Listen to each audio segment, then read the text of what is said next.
कहानी का आरंभ। किसी जंगल के पास बसे एक गांव में एक किसान रहता था। उसका घर मुर्गियों से भरा हुआ था। एक दिन जंगल में लकड़ी काटने के दौरान किसान ने एक ऊंचे पेड़ से गिरे हुए चील के घोंसले को देखा। घोंसले में एक छोटा सा चील का बच्चा था जो अपनी मां से बिछड़ गया था।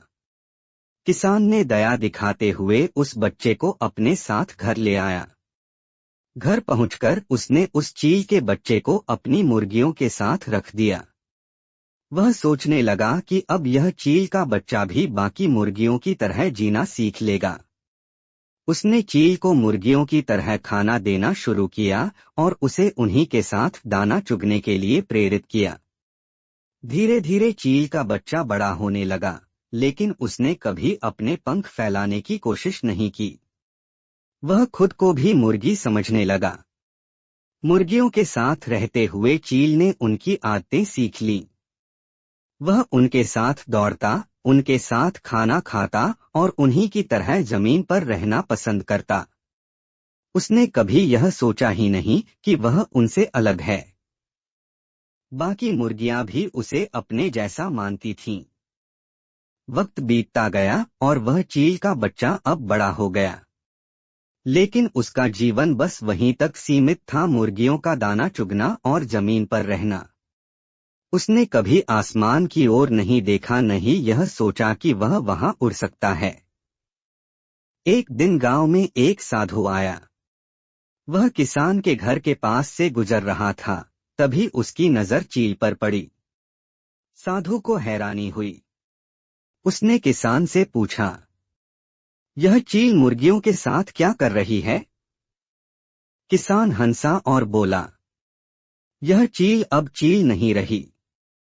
मैंने इसे बचपन से पाला है और यह अब पूरी तरह से मुर्गी बन चुकी है। यह उड़ नहीं सकती।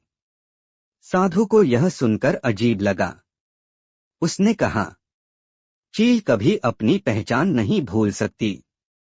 चाहे इसे कितना भी मुर्गी की तरह रखा जाए, यह चील ही रहेगी। मैं इसे इसकी असली पहचान दिलाकर दिखाऊंगा। साधु की पहली कोशिश चील के लिए। साधु ने चील को अपने हाथ में उठाया और आकाश की ओर देखते हुए कहा, तुम चील हो। तुम्हारा स्थान इस आसमान में है, न कि जमीन पर। लेकिन चील ने नीचे देखा। वहां मुर्गियां दाना चुग रही थीं। उसने खुद को उनके बीच सुरक्षित महसूस किया और फिर से उनके पास लौट आई। साधु ने किसान से कहा, यह डर और आदत के कारण ऐसा कर रही है, लेकिन इसकी असली पहचान इसे बुला रही है। मैं इसे उड़ना सिखाऊंगा। साधु की दूसरी कोशिश चील के लिए। अगले दिन साधु चील को गांव के बाहर एक पहाड़ी पर ले गया। उसने चील को एक ऊंचाई से पकड़कर कहा, तुम चील हो।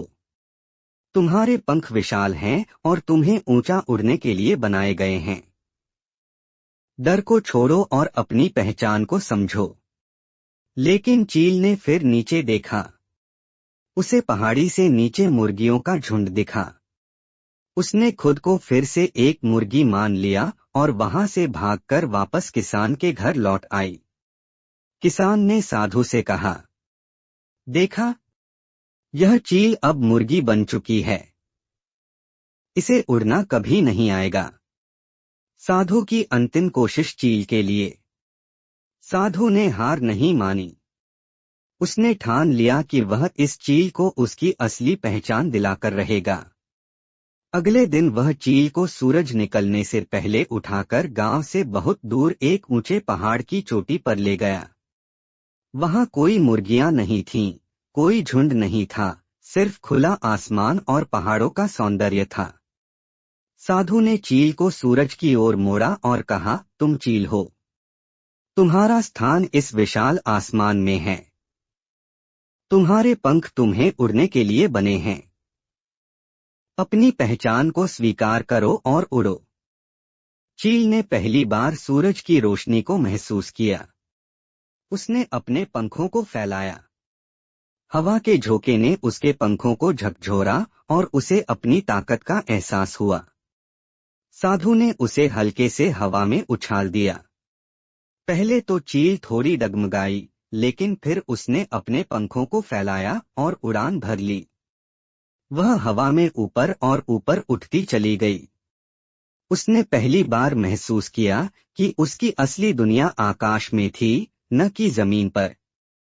अब वह चील मुर्गियों के झुंड से दूर अपनी असली पहचान को पाकर खुश थी। इस कहानी का संदेश क्या है? यह कहानी हमें सिखाती है कि हर व्यक्ति के भीतर एक अनोखी ताकत और पहचान होती है। कई बार परिस्थितियां, समाज और हमारे आसपास के लोग हमें हमारी असली पहचान से दूर कर देते हैं। हम खुद को उनकी नजरों से देखना शुरू कर देते हैं और अपनी क्षमताओं को भूल जाते हैं। लेकिन जैसे चील ने अपनी असली पहचान को पहचाना, वैसे ही हमें भी अपनी विशेषताओं और गुणों को समझना चाहिए। हम केवल दूसरों के कहने या दिखाने भर से अपनी सीमाएं तय नहीं कर सकते। हमारी असली पहचान वह है जो हमें ऊंचाइयों तक ले जा सकती है। कहानी का निष्कर्ष: अपने भीतर की खोट, चील खोट को पहचानो। डर, आदतें और दूसरों की धारणाएं हमें नीचे रोकने की कोशिश करेंगी, लेकिन हमें अपनी असली ताकत को पहचानकर उड़ान भरनी होगी। हर व्यक्ति के भीतर ऊंचा उड़ने की क्षमता होती है, बस जरूरत है खुद पर विश्वास करने और सही दिशा में कदम उठाने की। ऐसी और भी मोटिवेशनल स्टोरी के लिए चैनल को सब्सक्राइब एंड वीडियो को लाइक करें।